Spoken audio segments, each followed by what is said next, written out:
लेकिन किसी जगह के ऊपर अगर कोई दुष्ट आत्मा है या किसी जगह के ऊपर इविल प्रेजेंस है, तो ये वास्तव में तब होता है जब उस जगह के ऊपर कोई शैतानी प्रकृति का काम हुआ होता है, यानी कोई शैतानी काम उस जगह के ऊपर हुआ होता है। उदाहरण के रूप में कई सारे लोग होटल्स के अंदर जब जाते हैं या किसी घर को किराए के ऊपर लेते हैं या वो खुद का घर ही जो खरीदते हैं, उस घर के अंदर शैतानी अनुष्ठान करते हैं, दुष्ट आत्माओं को इनवाइट करते हैं, आत्माओं के साथ संपर्क करते हैं अलग अलग तरीके से, चाहे वो वीजी बोर्ड के द्वारा हो, चाहे वो सिक्के को रख करके और मोमबत्तियां जला करके जो लोग करते हैं उसके द्वारा हो। आजकल स्कूलों के अंदर, अमेरिकन स्कूलों में वो चीज सिखाई जा रही है। आप लोग बहुत सावधान रहें। अगर आपके बच्चे भी स्कूल के अंदर वो ट्रिक अगर सीख रहे हैं दूसरे बच्चों से, तो आप बहुत सावधान रहें, क्योंकि एक पेपर के ऊपर पेंसिल रख करके बच्चे जो हैं वो दुष्ट आत्माओं से बात करते हैं और इनको लगता है कि ये खेल है, लेकिन कोई भी शैतानी काम अगर कोई करता है तो वो खेल नहीं है। ब्लैक मैजिक कभी कोई खेल होता ही नहीं।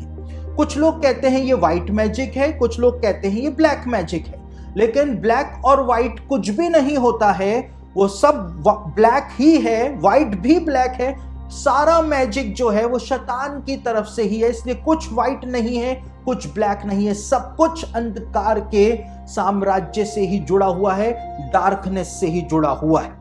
तो अगर किसी भी माध्यम से किसी जगह पर, किसी घर के अंदर, किसी होटल के कमरे के अंदर, स्कूल के अंदर, किसी जगह के ऊपर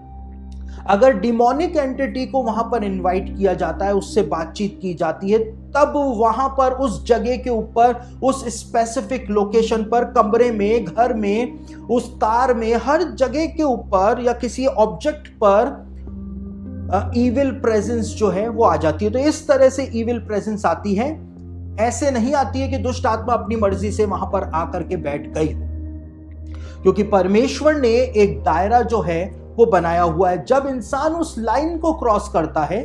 जैसा सबोपदेशक के अंदर लिखा है कि जो बाड़ा तोड़े उसको सर्प डसेगा, यानी जो दायरा इंसान के लिए परमेश्वर ने बनाया है, यदि कोई उस दायरे को तोड़ करके बाहर निकलने का प्रयास करेगा तो उसको सर्प डसेगा, यानी वो शैतान के फंदे के अंदर फंस जाएगा, शैतान उसको काट लेगा, दुष्ट आत्माएं उसके ऊपर कब्जा कर लेंगी। ये बाइबल में साफ तौर से बताया हुआ है।